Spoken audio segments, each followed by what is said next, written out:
오늘의 말씀은 요한복음 9장 1절로 7절 말씀이 되겠습니다.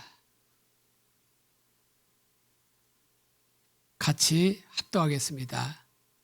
예수께서 길을 가실 때에 날 때부터 맹인된 사람을 보신지라. 제자들이 물어 이르되 랍비여, 이 사람이 맹인으로 난 것이 누구의 죄로 인함이니까? 자기니까 그의 부모니까? 예수께서 대답하시되 이 사람이나 그 부모의 죄로 인한 것이 아니라 그에게서 하나님이 하시는 일을 나타내고자 하심이라. 때가 아직 낮음에 나를 보내신 이의 일을 우리가 해야 하리라. 밤이 오리니 그때는 아무도 일할 수 없느니라. 내가 세상에 있는 동안에는 세상의 빛이로다. 이 말씀을 하시고 땅에 침을 뱉어 진흙을 이겨 그의 눈에 바르시고 이르시되 실로한 못에 가서 씻으라 하시니 실로하면 번역하면 보냄을 받았다는 뜻이라. 이에 가서 씻고 밝은 눈으로 왔더라. 아멘. 저는 요한복음 9장 1절로 7절에 있는 말씀을 근거로 해서 오늘 영적 분별력을 위한 자세 네 번째 시간으로서 배우고자 하는 자세, 이와 같은 제목을 가지고 하나님의 말씀을 증거해 드리고자 합니다. 영적 분별력이라고 하는 것은 하나님의 은혜로 주어집니다. 하나님의 은혜로 주어진다면 우리는 그저 가만히 있으면 되느냐? 그것은 아니라는 거죠. 그러면 우리가 할 일이 무엇이냐? 우리의 마음 자세가 중요하다는 것. 그래서 우리가 그동안 우리의 마음 자세를 살펴보았어요.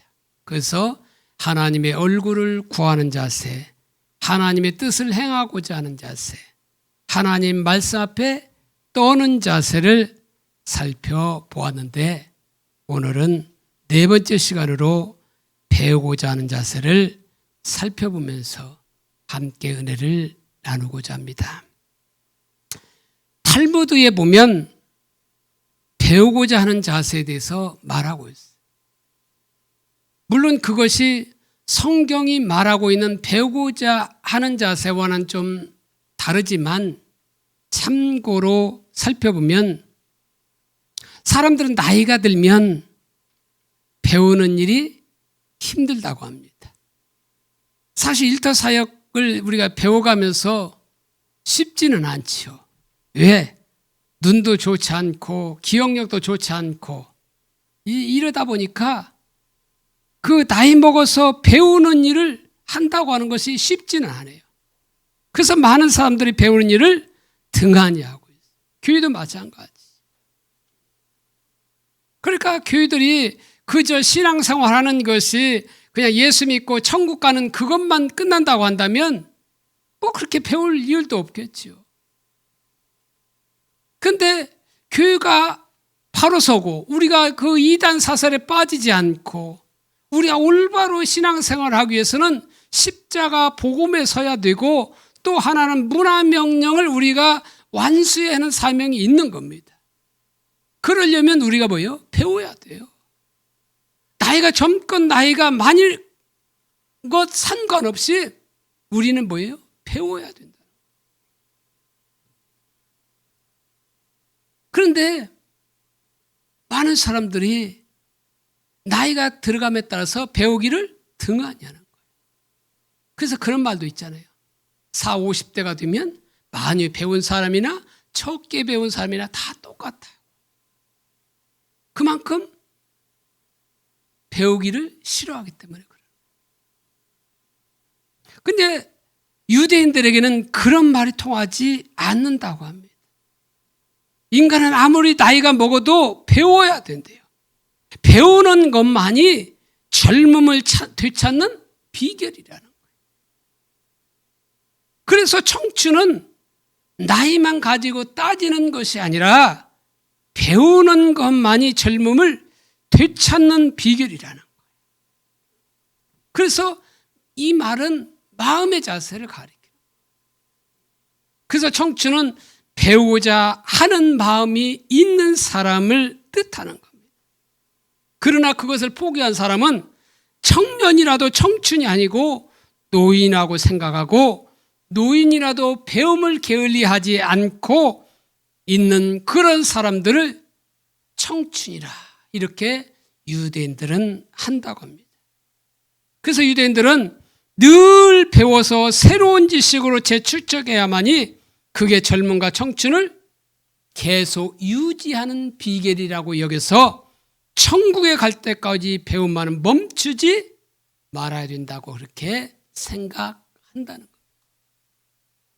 그래서 아무리 훌륭한 교사라도 끊임없이 배워야 머리가 뇌쇠하지 않아 청춘의 두뇌를 미래까지 유지시킬 수 있다는 거예요. 그래서 우리가 요즘 치매들이 있잖아요. 근데 이게 어떤 사람이 이게 통계를 이게 해봤어요. 그 사람을 이게 조사해봤어요.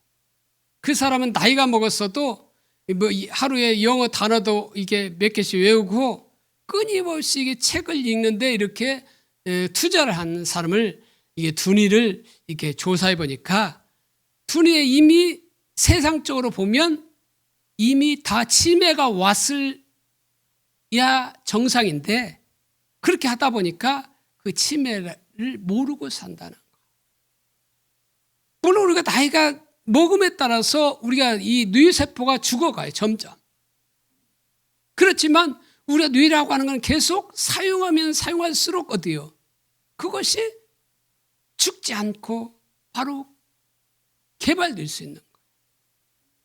그래서 유대인들은 거창한 지식을 갖고 그걸 유지하고만 있는 사람보다는 늘 배우고 새로운 지식으로 보강하고 있는 사람들을 미래를 놓아두지 않게 하는 사람들하고 여기서 영원히 늙지 않는 청춘이고 지식이라고 하면서 더욱 그를 우대하고 존경한다고 말하고 있어요.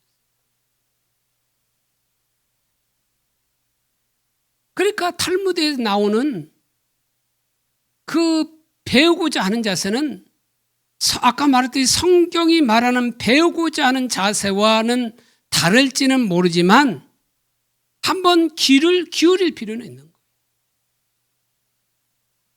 그러니까 배우고자 하는 자세가 뭐냐? 그냥 공부를 많이 하려는 자세를 말하는 것은 아니에요. 사실 부부싸움을 해도 맞으면 어때요? 고쳐야 돼요. 근데 남자들은 어떻게 해요? 그것을 잔소리로 여기죠, 사실은. 그럼 배우고자 하는 자세가 뭐냐면 어떤 상황이 일어나면 그 배우에 하나님이 있는가 그것을 묻는 자세를 가리켜서 배우고자 하는 자세. 그러니까 우리가 날마다 이게 살아가면서 어떤 사건이 나에게 발생했다고 한다면 이 상황 배우에 하나님이 계신가 이것을 물어보아야 된다. 이런 배우고자 하는 자세가 없다면 그것이 교만이요. 교만한 자는 하나님이 대적하시고 교만은 패망의 선봉이요 넘어짐의 앞잡이라고 말합니다. 이는 교만한 자가 하나님의 은혜가 부어질 수가 없어요. 그렇기 때문에 우리는 옳은 자세는 뭐냐? 늘 끊임없이 하나님의 길이 무엇인가 배우기를 원해야 된다는 거예요. 그러니까 지금까지는 내가 어떻게 살아왔던지 지금부터라도 시작한다는 자세를 가져야 된다. 그러면 처음보다는 낫게 되는 거예요. 그러니까 오늘 시작하면 내일보다는 24시간 빨리 시작하는 거예요. 내일로 미루면 어때요? 또 내일 가면 내일로 미룰 수밖에 없어요. 그러니까 우리는 오늘부터라도 시작한다는 자세를 가지고 이런 배우고자 하는 자세, 정말 어떤 사건이 일어날 때마다 그 배우에 하나님의 계신가 묻고 이것을 통해서 내가 무엇을 바로 조정하고 어떻게 살아가기를 원하시는 하나님의 그 뜻을 우리가 배워야 된다는 거죠. 근데 우리가 성경 지식, 다시 말하면 하나님에 관해 아는 지식을 많이 아는 것은 중요해요. 그러나 이런 성경적인 지식을 많이 안다고 해서 영적인 분별력이 주어지는 것은 아니라는 겁니다. 오늘 하나님에 관해서 많이 알기 위해서가 아니라 정말 그 하나님, 인격체 되시고 살아계신 그 하나님을 알기 위해서 배우고자 하는 자세가 우리에게 필요한 겁니다. 잘 알다시피 요한복음에 나오는 표적은 이정표라고 했죠. 까지 이정표가 나와요. 훤한 곳을 타고 가면 이쪽으로 가면 천안 논산 가는 도로가 나오고 또한 이쪽으로 가면 어떻게 해요? 태전인 길이 나오고 이게 나오잖아요. 또 천안 논산 가는 길로 가다 보면 이쪽으로는 서울 가는 도로고 이쪽은 다시 대전 가는 도로 이렇게 나와요. 그것은 무엇이요? 이정표는 지시해 주는 거죠. 어떤 목적을 지시해 주는 거잖아요. 이런 것처럼 요한복음에 나오는 7가지 표적은 이정표로서 예수님이 누구신가를 가르쳐주는 사인이라는 거예요. 사인. 그러니까 오늘 본문에 나오는 요한복음 9장에서도 예수님은 우리 눈을 뜨게 해주시는 분임을 말하고 있는 겁니다. 그분이 빛이 됨을 우리에게 말해주고 있는 거예요. 그래서 오늘 본문에 보면 예수님께서 길 가실 때 날 때부터 맹인 사람을 보자 같이 동행했던 제자들이 예수님께 묻습니다. 이 사람이 맹인으로 난 것이 자기 죄 때문입니까? 아니면 그 부모의 죄 때문입니까? 이렇게 물어보잖아요. 아마도 제자들은 어떤 납비들이 그 당시 어떤 납비들이 믿는 것처럼 사람은 못해서도 죄를 지을 수 있다고 믿는 모양이에요. 어쩌면 그것이 팽배했는지도 모르죠. 그러자 예수님은 이 사람이나 그 부모의 죄로 인한 것이 아니라 그에게서 하나님이 하시고자 하는 일을 나타내고자 함이라 이렇게 말하고 있어요. 그러니까 지금 이 맹인된 사람이 된 것은 그 사람이나 그의 부모의 죄로 저지른 잘못이나 죄의 결과가 아니라는 거예요. 그것은 첫사람 아담의 죄로 인해서 모든 인간이 불완전하게 되었으며 따라서 맹인이 태어난 것 같은 결함을 지니게 되었는데 따라서 맹인에 태어나는 것과 같은 결함을 지니게 되었는데 이제 예수께서 하나님의 일을 나타내실 기회가 있게 된 거라는 거예요. 그러면서 예수님은 이 일을 수행하는 것이 긴급함을 강조하고 있어요. 그게 요한복음 9장 4절부터 5절에 보면 때가 아직 낮임에 나를 보내신 이의 일을 우리가 하여야 하리라. 밤이 오리니 그때는 아무도 일할 수 없느니라. 내가 세상에 있는 동안에 세상의 빛이로다. 여기 보면 때가 아직 낮임에 이거 낮은 무엇을 말하냐면 예수님이 이 땅에 살아계신 때를 말하는 거예요. 밤은 무엇을 말하겠어요? 다시 말하면 예수님이 이 땅에 계시지 않을 때를 말하는 거예요. 그러니까 이 머지않아 예수님께서 죽음을 맞이하게 되면 더 이상 아무도 일할 수 없는 무덤의 암흑 속에 처해서 아무 일도 할 수 없을 때가 온다고 말하면서 그때까지 그분은 세상에 빛을 비치는 근원이 될 거라는 거예요. 여기서 예수님은 내가 세상의 빛이라고 하셨는데 이 빛은 무엇을 말하냐? 결국 영적인 분별력을 가리키는 거예요. 그러니까 예수님은 우리에게 영적인 분별력을 주시는 분이라는 거예요. 그래서 보는 것이 이만큼 중요한 겁니다. 계속해서 6절과 7절을 보면 이 말씀을 하시고 땅에 침을 뱉어 진흙을 여겨 그의 눈에 바르시고 이르시되 실로한 못에 가서 씻으라 하시니 실로하면 번역하면 보냄을 받았다는 뜻이라. 이에 가서 씻고 밝은 눈으로 왔더라. 사실 우리가 실로암 많이 듣잖아요. 그래서 실로암 듣지만 우리가 자세한 것을 우리가 잘 모르는 경우가 있어요. 그래서 참고로 이 실로암에 대해서 우리가 살펴보면 여기 지도가 나옵니다. 여기 보면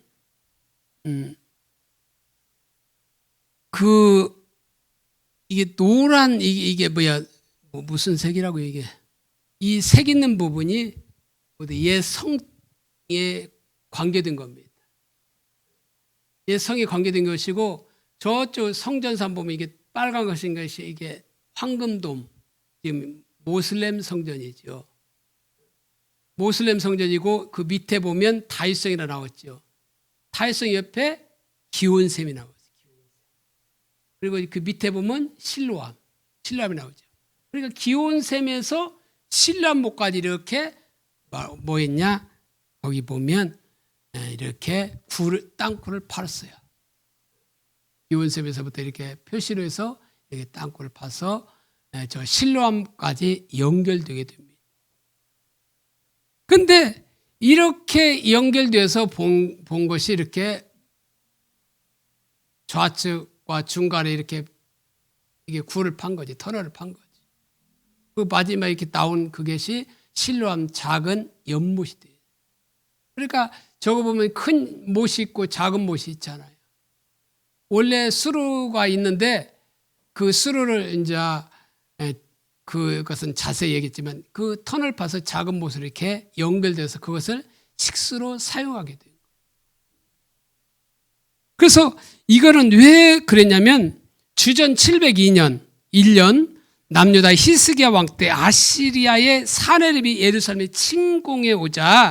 침공하려고 하자 바로 기온샘에서 티로포에 온 계곡에 위치한 실로암목까지 수를 만들어서 물이 성벽 안으로 흐르게 공사를 하게 됩니다. 당시에 이 기온샘은 예루살렘의 유일한 수원지였어요. 그런데 그 유일한 수원지인데 그것이 어디냐? 다윗성 밖에 있어요. 그러니까 적에게 성이 포위되면 그들이 마실 물이 없으면 어떻게 됩니까? 그들은 죽을 수밖에 없죠. 얼마 못 가잖아요. 그래서 이 기온샘에서 실로암목까지 수를 파서 물을 그 예루살렘 성 안으로 끌어들이고 밖에 샘은 다 묻어버려요. 근데 그 길이가 533m가 되는 바로 이 히스기야 터널 또는 실로암 터널이라고 돼요. 바로 이 터널은 바로 완전히 저 그림에 보는 것과 같이 암석지대입니다. 그래서 암석지대로서 서로 이렇게 파내려갔어요. 실로암에서도 파내려갔고 이게 기온샘에서도 이렇게 파내려갔어요. 그 중간쯤에 이렇게 나왔잖아요. 중간쯤에 이렇게 만나는 점이 있어요. 그러니까 그 당시 기술로서 정과 망치만 가지고 저렇게 팠다는 것이 쉽지가 않아요. 땅속으로 팠는데 저기서 만나게 이렇게 만나서 이렇게 연결한다고 하는 것이 뭐 한쪽 파나는 것도 이게 그저지만 저렇게 이게 중간에서 만난다고 하는 것도 쉽지 않죠. 그러니까 그런 암석지대에 판 터널인데 기온샘의 위치가 해발 636m입니다. 그리고 저 실로암 그 못의 높이는 뭐냐? 634m야. 그러니까 기온샘과 실로암 못의 그 고저차는 얼마나 되냐? 2m 정도, 2m. 그러니까 2m 정도로 이렇게 판다고 하는 것이 쉽지 않죠. 잘못하면 이렇게 깊이 파면 더 물이 고이고 이렇게 되는데 잘 흐르지 않을 수도 있는데 그래서 기온샘에서 발하는 물이 실로암 연못까지 완만하게 흐르도록 만든 거예요. 그리고 터널 수로의 높이는 2m에서 5m, 넓이는 55에서 65cm라서 사람이 겨우 한 명이 들어갈 정도. 성부는 이제 갔다 왔으니까 잘 알지만 우리 때는 거기를 가지는 않았어요. 그러니까 그 실로암에서 못이 물이 나오면 어디 와야 그 물이 빛을 봅니까? 실로암 연못의 오야 빛을 봐요, 물이. 마치 그거와 같이 이 날 때부터 소경된 자가 언제 눈을 뜨게 돼요? 실로암 못에 가서 씻을 때 눈을 뜨게 되잖아요.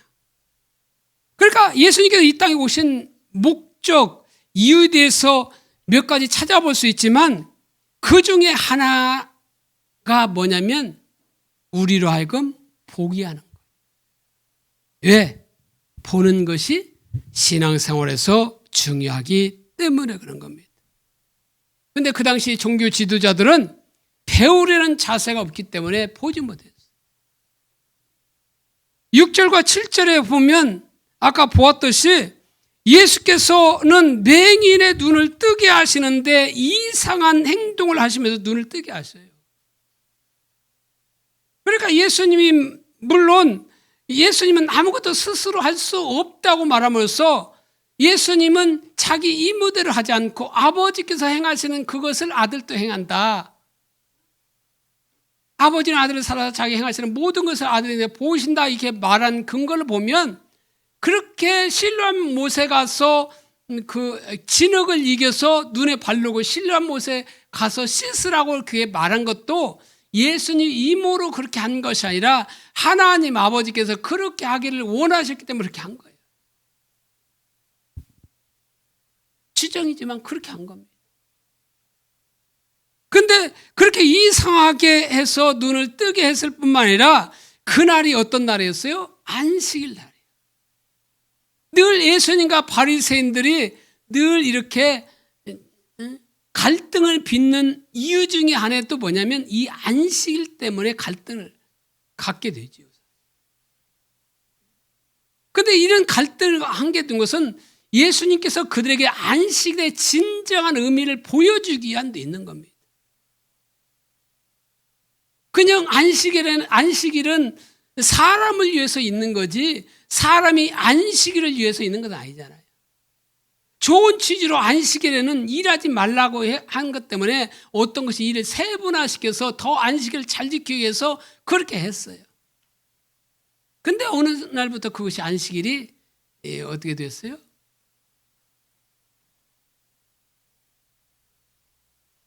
그들을 옮아매는 그런 결과를 가져오죠.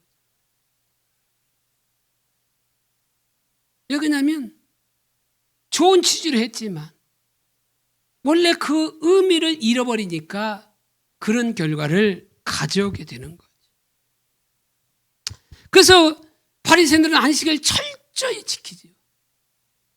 그래서 그들은 엘리베이터를 해도 오늘날도 그 주일날은 안식일날은 그들이 어떻게 합니까? 엘리베이터 버튼을 누르지 않아요. 왜? 버튼을 누르는 행위가 뭐냐? 바로 안식일 어기는 행위이기 때문에 그런 거예요. 이게 오늘날도 그랬다면 그 예수님 당시는 얼마나 그들이 더 철저히 지키겠어요. 그러니까 바리새인들 중에 어떤 사람이 말하기를 안식일에 왜 그런 행동을 묻지도 않고 일단 예수님을 거부하잖아요. 그래서 9장 16절 그 전반절에 보면 바리새인 중에 어떤 사람이 말하되 이 사람이 안식일을 지키지 아니하니 하나님께로부터 온 자가 아니라. 그러니까 왜 안식일에 예수님께서 그렇게 했느냐 묻지도 않고 예수님에 대해서 일단 거부하면서 이 사람은 안식일 지키지 않으니까 하나님께 온 자가 아니야 이렇게 단정해 버리는 거죠. 그리고 그 안식일에 눈 떴던 그 사람을 괴롭히죠. 그래서 9장 24절로 25절에 보면 이에 그들이 맹인이었던 사람을 두 번째 불러 이르되 너는 하나님께 영광을 돌리라. 우리는 이 사람이 죄인인 줄 아노라. 대답하되 그가 죄인인지 내가 알지 못하나 한 가지 아는 것은 내가 맹인으로 있다가 지금 보는 그것이니이다. 그러니까 여기 보면 24절에 뭐라고 말하고 있어요? 그들이 바리새인들이 바로 맹인되었던 사람을 두 번째 불러서 하나님께 영광을 돌리라 이렇게 말하고 있죠. 이걸 보면 바리새인들은 하나님께 영광 돌리는 사람처럼 보일 수 있잖아요. 물론 그것은 착각입니다. 너는 하나님께 영광을 돌리라는 말은 바리새인들의 맹인의 치유에 대해서 하나님을 찬양하는 말이 아니라 이건 유대인들이 맹세할 때 진실하라고 쓰는 그들의 용어에 불과해요. 그리고 그들은 예수님을 대적하는 자들이에요. 그러니까 그들은 예수님을 대적하는 자들로서 예수님을 안식일을 범했기 때문에 예수님을 주인이라고 하나님께 온 자가 아니라고 그들은 그를 정죄하게 되지. 그런데 재미있는 사실은 뭐냐면 여기 보면 성경 박사했던 그 바리새인들보다 눈뜬 사람의 신앙이 더 좋은 것처럼 보이잖아요. 나는 그가 주인인지 알지 못한다. 그러면서 계속 30절, 31절에 보면 그 사람이 대답하여 이르되 이상하다. 이 사람이 내 눈을 뜨게 하였으되 당신들은 그가 어디서 왔는지 알지 못하는도다. 하나님이 주인의 말을 듣지 아니하시고 경건하여 그의 뜻대로 행하는 자의 말을 들으시는 줄을 우리가 아나이다. 그러니까 예수님이 이 눈뜬 사람 입장에서 보면 맹인은 하나의 또 뭐라고 볼 수 있어요? 그들은 주인이라고 볼 수 있어요. 부정한 자라고 볼 수 있어요. 내기법에 하면 부정한 자로 볼 수 있어요. 그런데 부정한 자가 정한 자를 만나면 정한 자가 부정해져요. 내기법에 하면. 근데 예수님이 이렇게 눈을 뜨게 할 때 그것은 분명히 하면 정한 자가 만지면 부정해 되는데 어떻게 됐어요? 그 부정한 자인 맹인의 눈을 뜸으로써 정한 자가 되어버리잖아요. 그러면 정한 자가 되면 뭐가 되는 거예요? 그것은 하나님만이 하실 수 있는 거예요. 그러니까 그렇게 말하고 있는 거예요. 하나님의 주인의 말을 듣지 아니하고 경건한 자의 그 뜻대로 행하는 자의 말을 들으실 줄을 우리가 아나이다. 하나님 뜻대로 행한 자의 말을 들을 줄 안다는 거예요. 그런데 그러니까 예수님은 죄인이 아니라 하나님의 아들임을 어렴풋이나마 이 눈을 뜬 사람은 지금 알고 있는 거죠. 근데 바리새인들은 어떻게 했어요? 바리새인들보다 초보자 수준인, 그러니까 바리새인들 입장에서 초보자 수준인 눈뜬 사람이 더 영적인 분별력이 열려 있는 것처럼 보이잖아요. 왜? 어렴풋이나 보고 있으니까. 그래서 바리새인들은 예수님이 눈을 뜨게 한 예수님의 비친 현장을 거기서 보았잖아요. 그러니까 그들은 바로 그 현장에서 맹인이었던 그 사람을 보았잖아요. 눈뜬 그 광경을 보았잖아요. 그런 광경을 보았으면서도 어떻게 됩니까? 예수님을 하나님의 아들로 인정하려 되지 않고 오히려 그 사람을 대적하고 예수님을 주인으로 취급하고 그 사람을 괴롭히고 있죠. 그러니까 나는 눈을 떴던 사실을 고백하잖아요. 근데 그 바리새인들 거기만 있지 않고 그 아버지를 찾아가잖아요. 찾아가서 정말 당신 아들이 눈을 떴습니까? 그러니까 아버지는 제대로 못해요. 그 아들에게 다 성인이니까 아들 가서 물어보십시오. 이렇게 말하잖아요. 왜? 그 당시는 예수를 믿으면 출교당하는 일이 있었거든요. 그래서 그냥 아들에게 그 말을 하고 아들이 다 성이니까 가서 물어보십시오.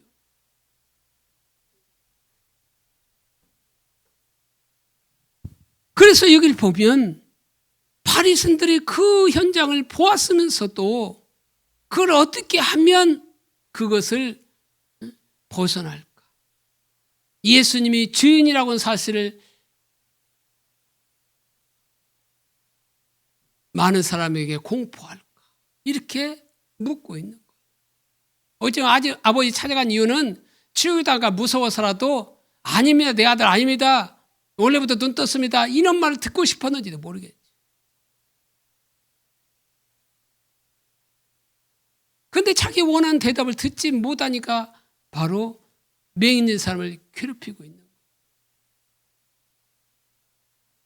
그래서 39절에 보면 예수께서 이르시되 내가 심판하러 이 세상에 왔으니 보지 못한 자는 보게 하고 보는 자들은 맹인이 되게 하려 함이라 하시니. 그러니까 바리새인들은 보지 못하는 이유가 뭐였냐면 자기들은 본다고 생각하는 거예요. 본다고 생각하는 자들은 어디요? 맹인이 되게 한다. 보지 못할 거라는 거예요. 그런데 육신적으로는 보지 못한 자니까 주님이 보게 만들어요. 물론 그뿐만 아니라 영적으로 보지 못하는 자들도 자기가 보지 못한다는 사실을 인정하고 하나님의 은혜를 구하고 찾는 그 자리에 있으면 뭐예요? 결국은 보게 될 거라는 거죠. 그런데 바리새인들은 보지 못한 일은 자기들 스스로 본다고 하니까 맹인이 되게 한 이게 뭐냐? 하나님의 심판이었다는 거죠. 그러면서 40절로 41절에 보면 바리새인 중에 예수와 함께 있던 자들이 이 말씀을 듣고 이르되 우리도 맹인인가? 예수께서 이르시되 너희가 맹인이 되었다라면 죄가 없으려니와 본다고 하니 너희 죄가 그대로 있느니라. 여기 보면 이 바리새인들은 무작정 예수를 반대했던 자가 아니에요. 40절에 보니까 예수와 함께 있던 자들이 말씀을 듣고 이렇게 말함으로써 그들은 예수와 함께 있었던 자들이에요. 예수님에 대해서 좋은 감정을 가지고 있던 자라고 볼 수 있는 거죠. 그런데 그들은 보기는 보아도 보지 못하는 영적인 맹인이 된 거죠.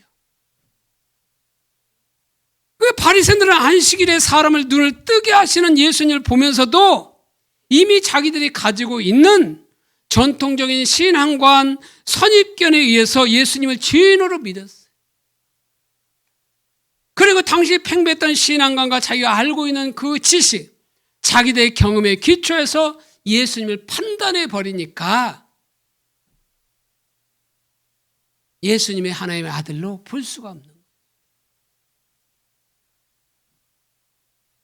그러니까 그 바리새인들 속에는 이 기적의 배후에 하나님인가 하여 하나님의 앞에 엎드리는 그런 자세, 다시 말하면 배우고자 하는 자세가 없는 거예요. 마치 오병이어의 기적을 그들이 보면서도 어떻게 해요? 많은 사람들이 보리떡 5개와 물고기 2마리로 5,000명을 먹였다고 한다면 올바른 자세를 가지고 왔다면 어떻게 해요?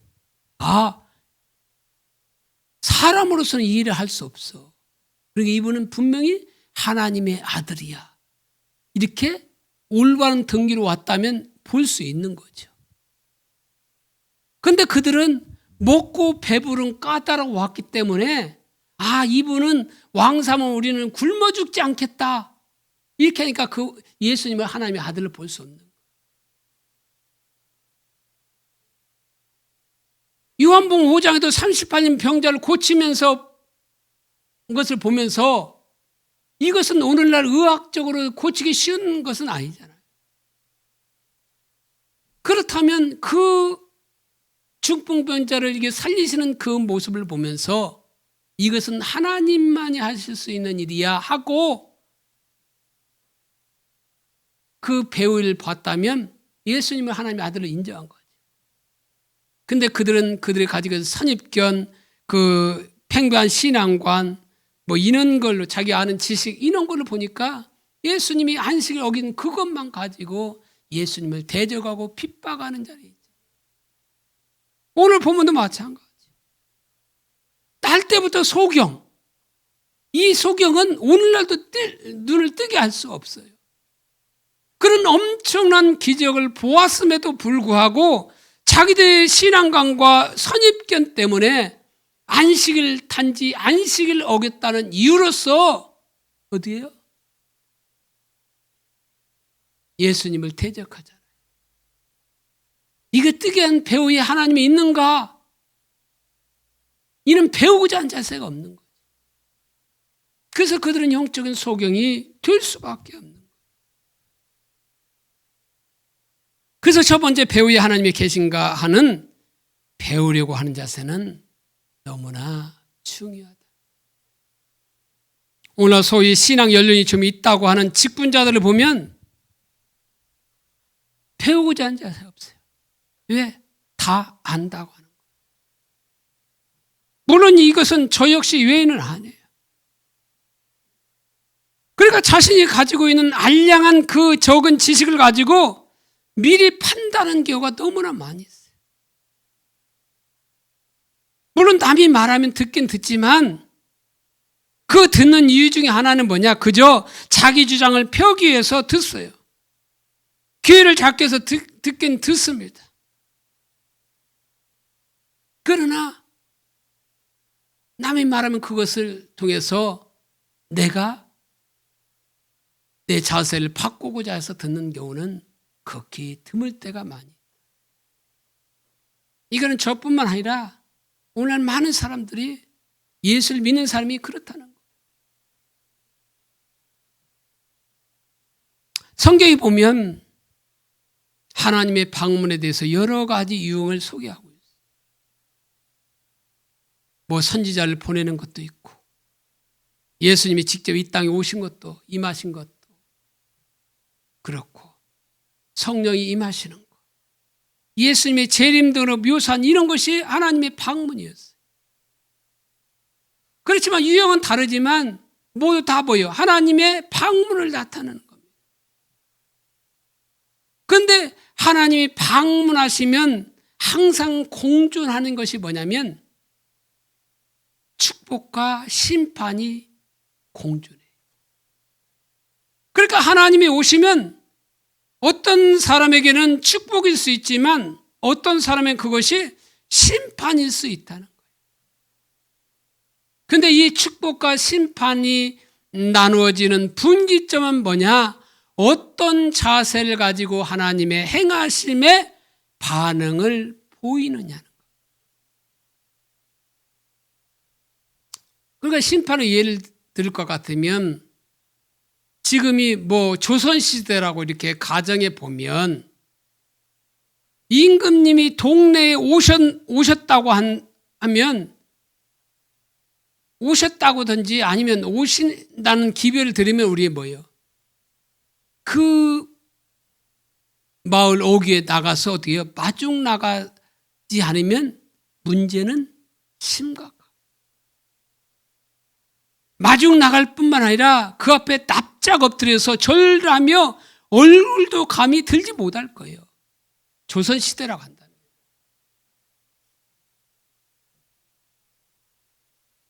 하나님 대할 때도 마찬가지라는 거예요. 하나님은 어떤 분이에요? 하나님은 만왕의 왕이 되시죠. 그러니까 하나님은 조선시대의 왕보다도 더 높으신 분이에요. 그 조선시대 때 임금이 마을에 오셨는데 누가 감히 아니 언제 오라고 했어? 그냥 조용히 다녀가면 될 것이 하며 임금님을 유혹할 사람이 있어요?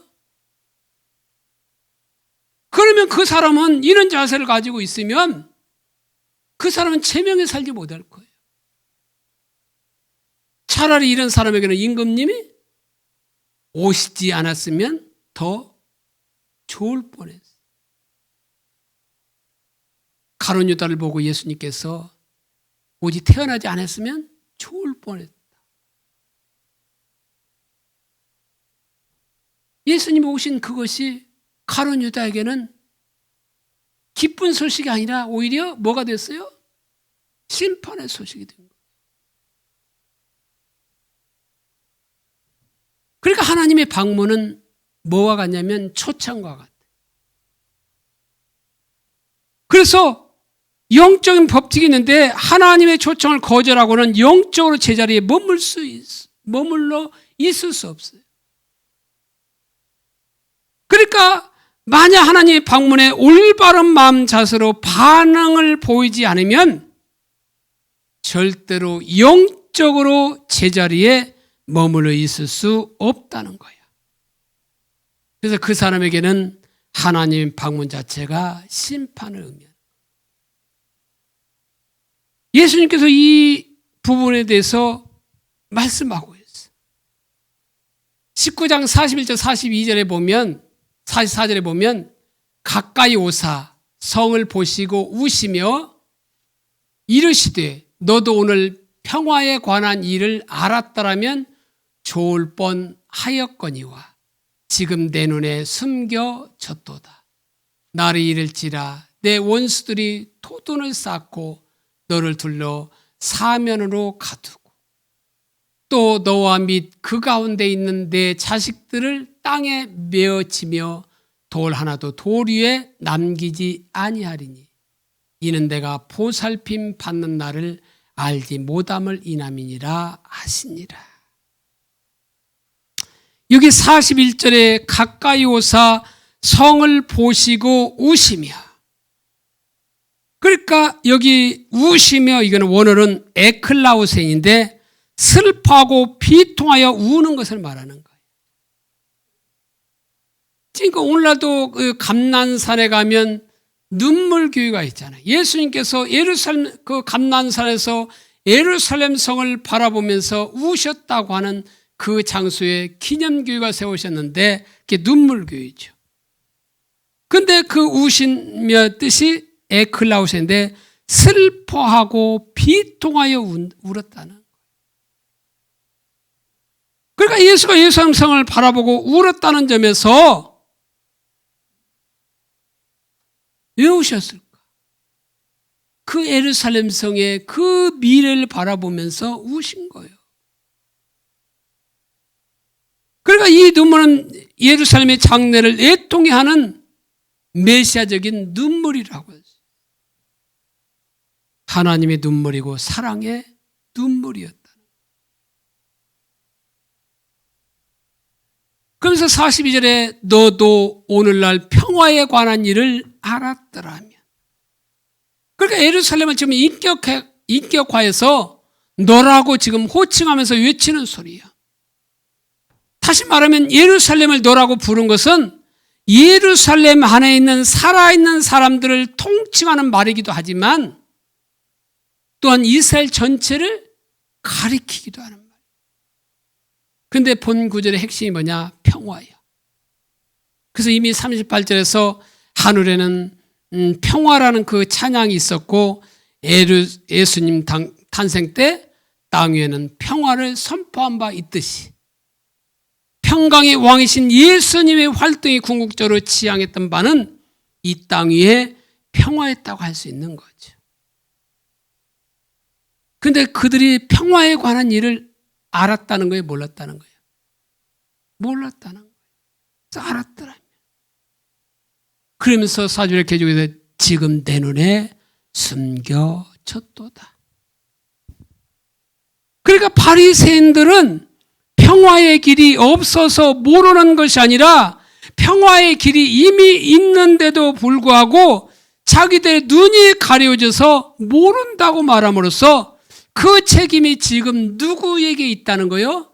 바리새인들이 있다는 거예요. 평화에 관한 일이 있음에도 불구하고 그들의 눈이 가려져서 그것을 보지 못하고 있다는 거예요. 다시 말하면 이전에 수많은 선지자를 통해서 평화의 길을 제공받았고 예수의 활동을 통해서 하나님 나라의 길을 밝히 볼 수 있었음에도 불구하고 바리새인들은 자신의 눈 안에 그 길이 숨겨져 버렸다는 거예요. 영적인 분별력이 가려져 버렸다. 그러면서 43절에 다리를 치라. 이 다리라고 하는 건 원어로 헤메라인데 종말의 때를 가리키는 거예요. 다시 말하면 훗날 AD 70년 로마군에서 예루살렘이 함락될 것에 대한 예언을 하고 있어요.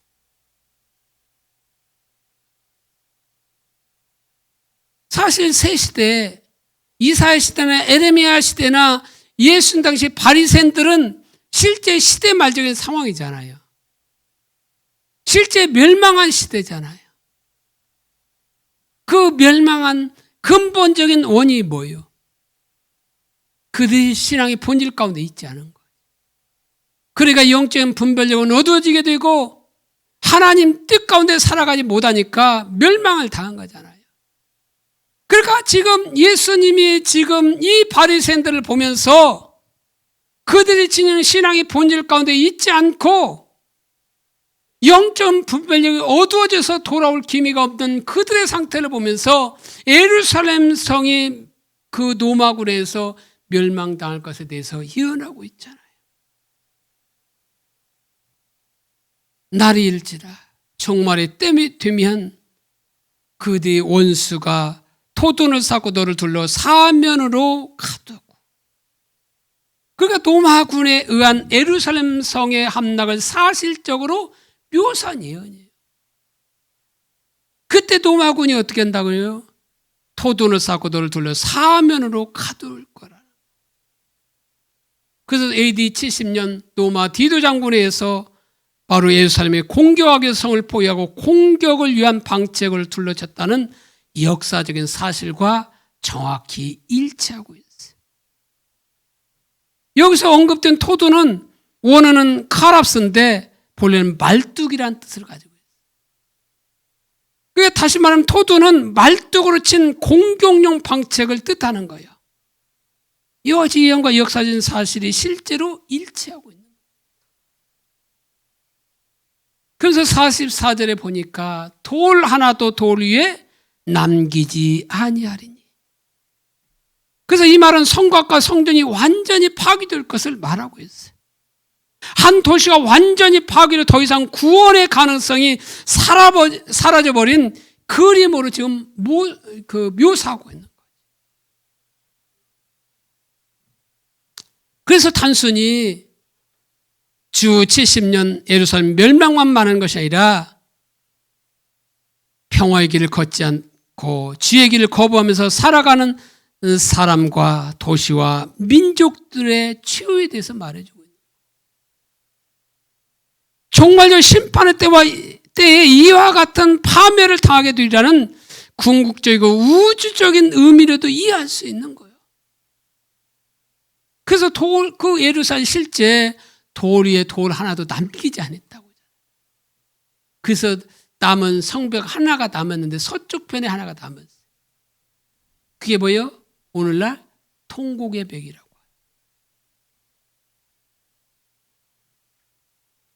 그래서 44절에 계속 말하고 있죠. 이른 데가 보살핌 받는 날을 알지 못함을 인함이라. 여기서 보살핌을 받는 날이라고 하는 것은 하나님께서 방문하시는 때를 말하는 거예요. 하나님께서 바로 구원하러 오시는 때를 말하는 거예요. 그래서 아메리칸 버전이라든가 RSV 공동 버전이 그렇게 나와 있어요. 그래서 다시 말하면 예수가 하나님의 아들로서 이 세상에 와서 회개를 촉구하고 하나님께 돌아오기를 호소했지만 그들은 믿지도 듣지도 않았기 때문에 완전한 파멸이 오게 될 거라. 그러니까 예수님께서 실제 지금 방문하셨는데 너희가 올바른 마음 자세로 반응을 보이지 않아서 예수님을 알지 못함으로 인해서 결국 내 자식들 땅에 매짐을 당하게 될 거야.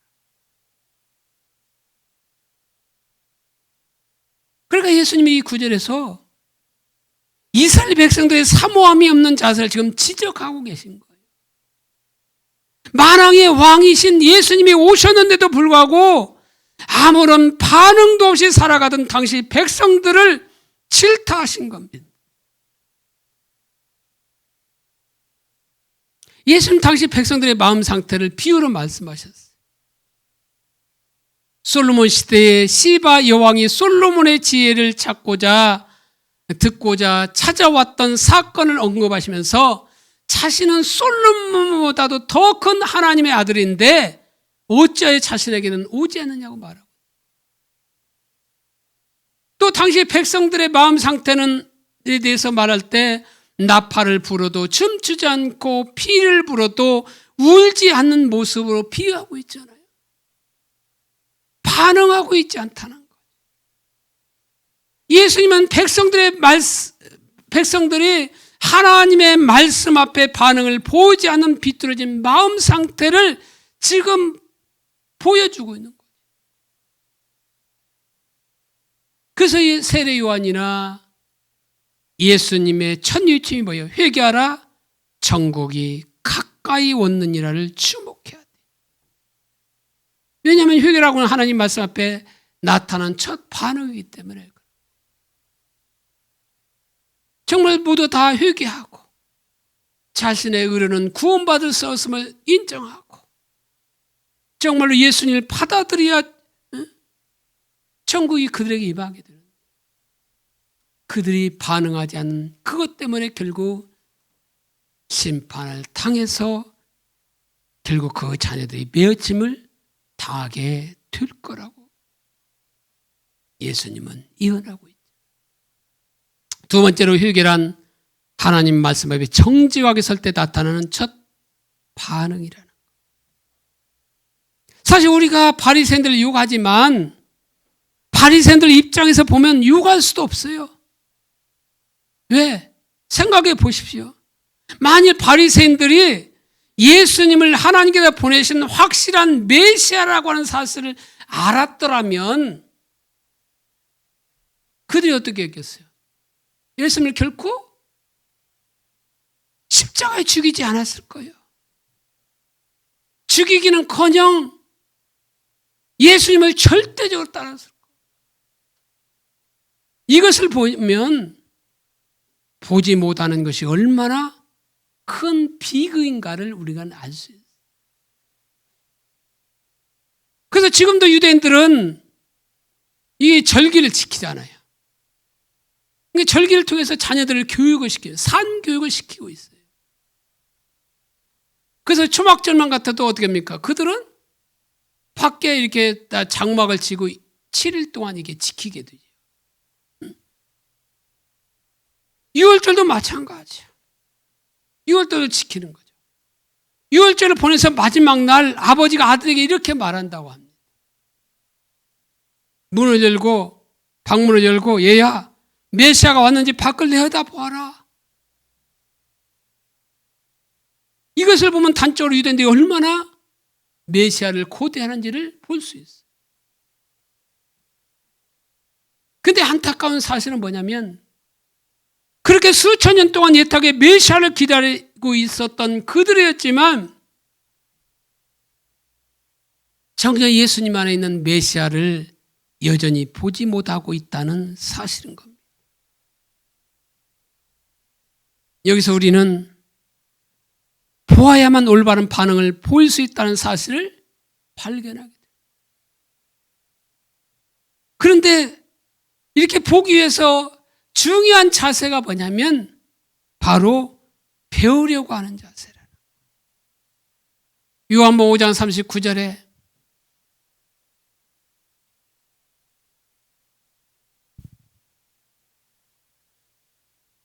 너희가 성경에서 영생을 얻는 줄 생각하고 성경을 연구하거니와 이 성경이 곧 내게 대하여 증언하는 것이로다.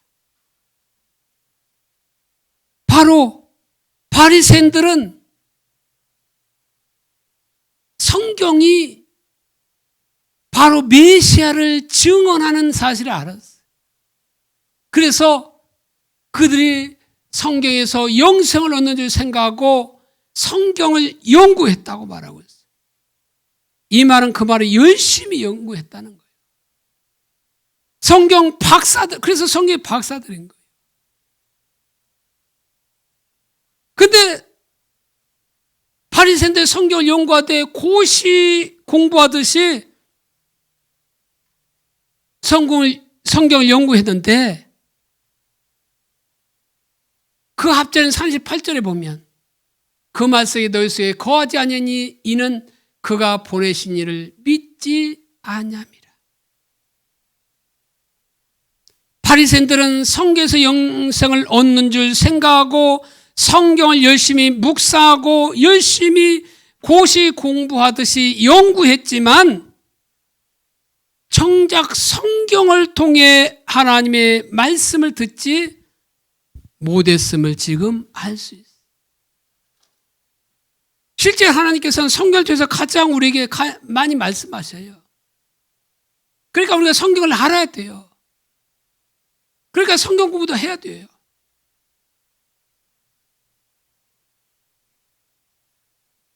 그래서 하나님께서는 성경을 통해서 우리에게 말씀하시는데, 그리고 하나님의 음성은 반드시 성경을 통해서 검증해야 돼요. 성경의 음성하니까 우리는 많은 사람들이 성경 하나님의 음성하면 직통계시, 그것은 신사도운동, 그래서 이단을 이렇게 취급하고 있지만 이 하나님의 음성은 그냥 육성으로 말하는 그것만 말하는 거 아니에요. 그렇게 말할 수도 있지만 여러 가지 환경을 통해서 말씀하시죠.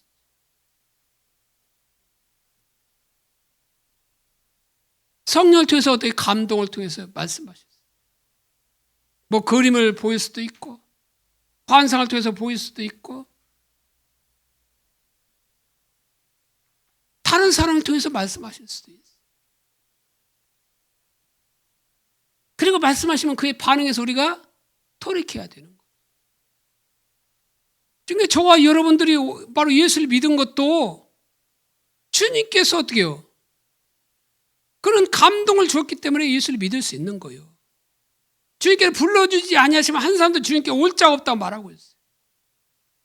어떤 사람은 예수를 믿고 믿어지지 않는다는 거예요. 그래서 못 믿겠다는 거예요. 그러니까 그 눈에 허물을 벗기고 예수님이 나의 주님이 보이고 나의 구세주님이 보여야 믿게 되는 거죠. 그게 뭐예요? 하나님 음성이라 할 수 있어요. 다른 표현을 하자니 그게 쉽지 않기 때문에 음성이라고 표현했을 뿐이지 그게 직통계시를 받는 그것을 말하는 것이 아니에요. 이미 직통계시는 이미 다 끝났어요. 성경이 이미 다 나왔어요. 그러나 그에 적용하는 데 있어서는 각자에게 바로 하나님께서 알려주실 수 있다.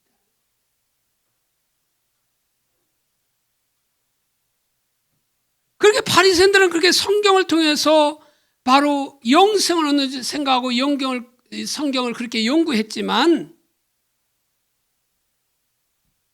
하나님의 말씀을 듣지 못하는 일이 발생했다. 그것은 하나님 말씀에 문제가 있는 것이 아니라 하나님 말씀을 대하는 그들의 자세가 문제가 있었다는 거예요. 그러니까 율법주의 특징 중에 하나가 뭐냐면 배우려고 하는 자세가 없다는 거죠. 따라서 하나님 말씀을 듣는 우리의 마음 자세가 매우 중요한 거예요. 바로 이 자세는 십자가 복음을 토대로 살아가는 삶을 배우는 데 있어서 없어서는 안 될 중요한 자세. 그래서 요한복음 5장 37절로 38절에 또한 나를 보내신 아버지께서 친히 나를 위하여 증언하셨느니라. 너희는 아무 때에도 그 음성을 듣지 못하였고 그 형상을 보지 못하였으며 그 말씀이 너희 속에 거하지 아니하니 이는 그가 보내신 이를 믿지 아니함이라. 이 말씀 속에서 우리는 하나님께서 예수님을 성경에서 친히 증거하고 계심을 알 수 있어요. 그래서 구약은 오실 예수님에 대해서 증거하잖아요. 그 예수님은 섬김의 종으로 오시는 거예요. 근데 신약의 예수님은 오신 예수님과 다시 오실 예수님에 대해서 증거하고, 그분은 심판주로 오시는 거예요. 이렇게 성경에 바로 예수님에 대해서 증언하고 있어요. 그런데도 바리새인들은 예수님을 증거하고 있는 성경을 연구하면서도 전혀 예수님을 깨닫지 못하고, 어떻게 이런 일이 있을 수 있느냐. 그것은 다음 문장 속에서 해답이 들어있어요. 너희는 아무 때에도 그 음성을 듣지 못하였고. 이게 해답이에요. 이 말씀의 시제가 뭐냐면 완료해입니다. 그러니까 이 말은 여태까지 바리새인은 한 번도 하나님의 음성을 듣지 못했다는 말. 또 다음 문장에 보면 그 형용을 보지 못하였으며, 이 시제도 완료형이에요. 형용이라는 건 형상. 하나님은 사실 영이기 때문에 형상이 있으신 분이 아니에요. 그러나 하나님 임재로서 하나님의 그 영광을 보여주는 그것을 말하는 거예요. 그 뜻은 바리새인은 한 번도 하나님의 모습, 하나님의 영광을 보지 못하였다는 의미인 거죠. 그러니까 금방 요한복음 5장 37절과 38절의 말씀을 이해 쉽게 풀이하면, 너희는 여태까지 한 번도 과거에 하나님의 음성을 듣지 못하였고, 여태까지 한 번도 과거에 하나님을 만난 적이 없다. 그 결과 지금 너희 속에는 하나님의 말씀이 없으며 예수 그리스도를 믿지 않는다. 이렇게 표현할 수 있는 거예요. 우리는 흔히 어리석은 바리새인들 하면서, 믿음 없는 바리새인들 하면서, 그들은 우리의 신앙과 정반대의 신앙을 가진 사람들로 생각하기 쉬워요. 그러나 절대 그렇지 않아요. 이 말씀을 통해서 알 수 있는 것이 뭐냐? 이 바리새인들도 만약 올바른 마음 자세를 가지고 있었다라면 예수 그리스도를 믿을 수 있었다는 말이에요. 그러나 바리새인들은 성경을 묵상하고 암송하였지만 그들 마음 가운데 올바른 자세가 가지고 있지 않으니까 그 결과로 바리새인들은 예수를 믿지 못한다는 거예요. 그래서 바리새인들은 하나님을 위해서 산다고 살았지만은 결국에는 하나님을 믿지 않는 삶을 살고 있었다. 오늘도 마찬가지. 올바른 마음 자세가 없이는 우리가 아무리 하나님을 향해서 산다고 말할지는 모르지만 결국 바리새인들처럼 하나님을 믿지 못하는 삶을 살고 있는 것과 같은 결과를 가진다는 거예요. 그래서 보는 것이 관점이에요. 그러기 위해서는 올바른 마음 자세를 가져야 돼요. 그래서 세 번째로 우리는 하나님의 말씀으로 무장해야 돼요. 요한일서 4장 1절, 사랑하는 자들아 영을 다 믿지 말고 오직 영들이 하나님께 속하였나 분별하라. 많은 거짓 선지자가 세상에 나왔습니다. 여기 보면 거짓 선지자가 세상에 나왔으되 많이 나왔노라고 말하고 있어요. 그런 이유로 영들을 시험하되 하나님께 속하였나 시험하라고 말하고 있어요. 그러나 오늘날 우리 주변의 현실은 그렇지 않아요. 오늘날 많은 성도들의 모습을 생각해 보십시오. 많은 성도들이 목사님께서 설교하실 때 어떤 설교를 원하요?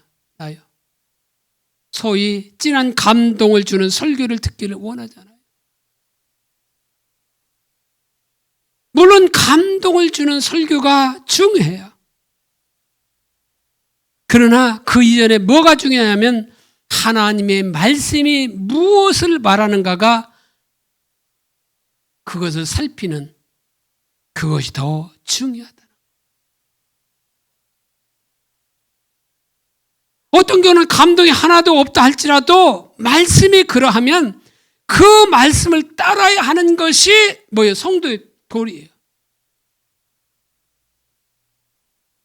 감동을 받고 안 받고가 중요한 것이 아니라 그 말씀이 그 의미하는 바가 무언가를 깨닫고 그 말씀대로 돌이켜서 살아가는 그것이 중요한 거예요.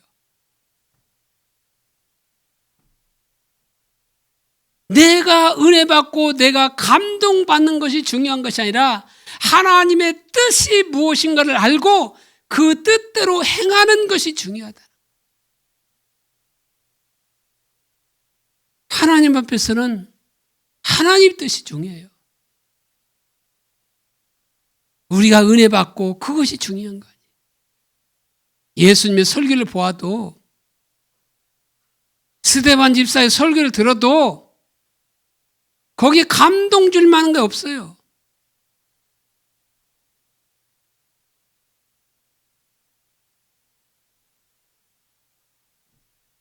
감동이 중요한 게 아니에요. 그런데 오늘날 많은 성도들은 마음이 진한 감동을 주는 설교를 좋아해요.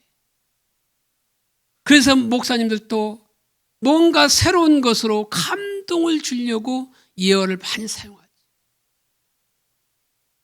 그런데 이런 풍조는 분명히 함정을 가지고 있다는 거예요. 그 함정이 뭐냐? 성경이 무엇을 말했느냐가 아니라 그 목사님이 무엇을 말했느냐를 중요하게 여긴다는 거예요. 그래서 성도들이 흔히 이렇게 말하지. 어느 부흥사 목사님은 다르게 말하던데 저기 큰 교회 목사님은 그렇게 말하지 않던데. 이것은 우리 속에 율법주의만큼이나 뿌리 깊은 사대주의가 있기 때문에 그래요. 사대주의가 뭐예요? 주체성 없이 세력이 큰 나라나 강한 자에게 붙쫓아 복종하고 섬기며 자신의 존립을 유지하거나 발붙이고자 하는 의식을 말하는 거예요.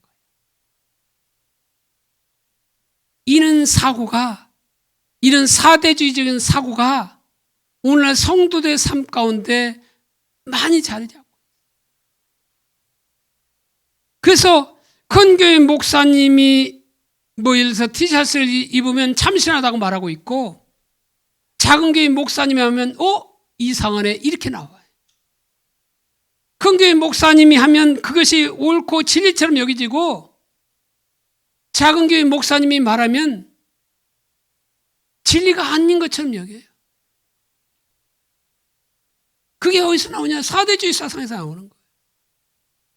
그래서 큰 교회 성도들은 다니는 성도들은 작은 교회 목사들을 우습게 여겨요. 그러나 자기 큰 교회 목사님들은 그냥 열심히 섬기죠. 섬겼다는 말이 잘못된 건 아니지. 여기서 우리가 기억할 것이 뭐냐? 사람은 찡한 감동의 설교를 듣고도 변하지 않는다는 거예요.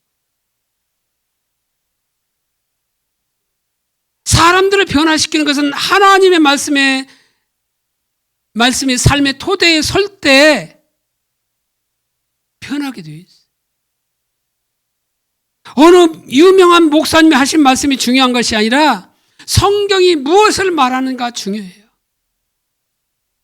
오늘날 하나님의 뜻이 무엇인지 알고 있음에도 불구하고 주변의 평판이 두렵고 내려오는 전투에 그렇고 성도를 좋아하고 그래야 교회가 성장하니까 하나님의 말씀을 고지고대로 전하지 못하는 중병을 앓고 있는 시대에 살고 있어요.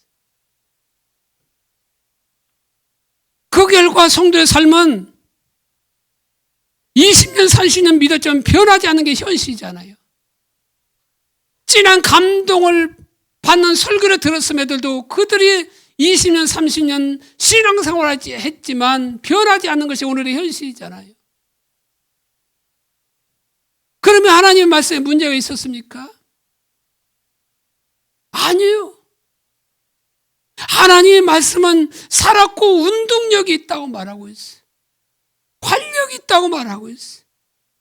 만약 진짜 하나님의 말씀이 성도의 마음이 심겨졌다면, 말씀이 그들의 삶 가운데 거한다고 한다면 반드시 성도의 삶 속에 가운데 하나님만이 하시는 열매가 맺었을 거예요. 그리고 세상이 줄 수 없는 기쁨이 임했을 거예요. 그러나 그러한 기쁨과 희망으로 사는 성도가 만나기 어려운 게 오늘날 실정이라는 거예요. 세상 사람들과 별반 다른 것이 없는, 주일날 교회에 오는 것뿐만 다르지 다른 것은 다 같은 것이 오늘의 현실이라는 거예요. 지금 코로나 확산으로 인해서 교회에 오지 않는 것도 같은 거지 이제. 왜 그래요? 찡한 설교가 우리를 변화시키는 게 아니에요. 하나님 말씀이 문제입니까? 아니면 우리 마음밭의 문제입니까? 간혹 많은 그리스도인들이 문제가 생기면 이 일을 해결하기 위해서 금식하러 기도원에 가야겠다고 말하고 있죠. 너무나 소중하죠. 하나님을 찾고 구하려는 그 자세와 가고 결단, 우리의 축복해 줘야 돼요. 그런데 안타까운 것은 뭐냐? 문제 해결을 위해서는 금식하러 기도원에 가겠다고 말은 하고 있지만 배우려는 결단과 각오는 잘 하지 않는 것이 오늘의 현실이라는 거예요. 정말 우리들이 정말 배우려고 하는 자세로 결단을 바꾸게 한다면 우리 삶 가운데 일어나는 그 사건의 배우에 하나님이 있는가, 이런 자세를 가지고 나간다고 한다면 하나님의 기준은 곧바로 보일 거예요. 솔직히 우리나라 성도의 열심 정도만 한다면 충분히 하나님을 만나고도 남을 거예요. 다만 열심히 배우려고 하는 자세가 우리 삶 가운데 방향으로 바뀐다면 말이에요.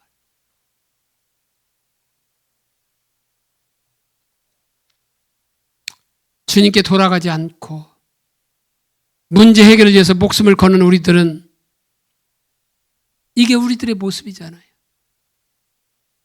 이게 많은 성도들이 예수를 믿지만 하나님의 뜻은 관심도 없어요. 하나님의 목적은 관심도 없어요. 이 시대를 향하신 하나님의 의중과 의도에 관심도 없어요. 그저 자기들의 문제 해결에만 초점하였어요. 주세요, 주세요. 이거에만 관심이 있죠. 이 시대를 향하신 하나님의 뜻이 무엇이고 그 뜻을 이루기 위해서 기도하는 그 삶은 살지 않고 있는 거예요.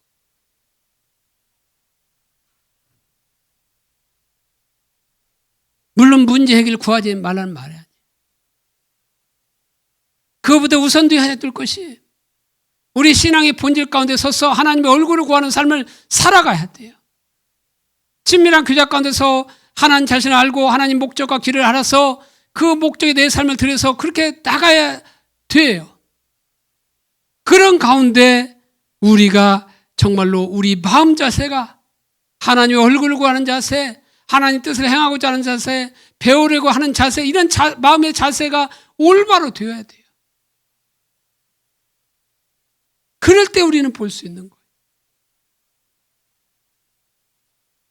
보는 거, 보아도 되고 보지 않아도 되는 것이 아니라 우리 신앙에서 보는 것은 필수인 거예요. 보아야 바리새인들의 그 전철을 밟지 않을 수 있는 거예요. 보기는 보아도 보지 못하고 듣기는 들어도 듣지 못하는 바리새인처럼 되지 않기 위해서는 오늘 본문의 말씀처럼 배우고자 하는 자세를 가져야 돼요. 그러므로 저와 여러분들이 배우고자 하는 자세를 가짐으로 이게 올바른 마음 자세를 가짐으로 우리 영적인 분별력이 주어져서 우리 영적인 분별력이 열려서 정말 하나님이 원하시고 하나님이 기뻐하시는 그런 신앙생활을 하는 저와 여러분들이 되시기를 예수님의 이름으로 축복합니다. 기도하겠습니다.